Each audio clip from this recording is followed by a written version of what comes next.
ରଥଯାତ୍ରାକୁ ଛୋଟ ଛୁଆ, ବୃଦ୍ଧ ଏବଂ ରୋଗୀଙ୍କୁ ଭିଡ଼କୁ ନ ଆସିବାକୁ ଅପିଲ। ପୋଲିସ ମହାନିର୍ଦ୍ଦେଶକ।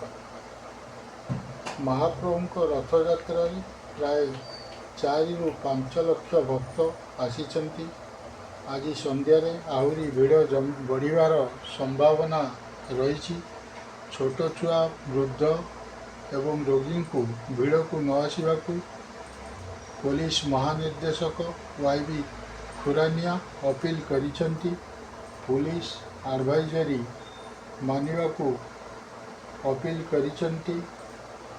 ଡିଜିପି ନିଜେ ଶୃଙ୍ଖଳିତ ଦର୍ଶନ କରିବା ସହ ଅନ୍ୟମାନଙ୍କୁ ଦର୍ଶନ ପାଇଁ ସୁଯୋଗ ଦିଅନ୍ତୁ।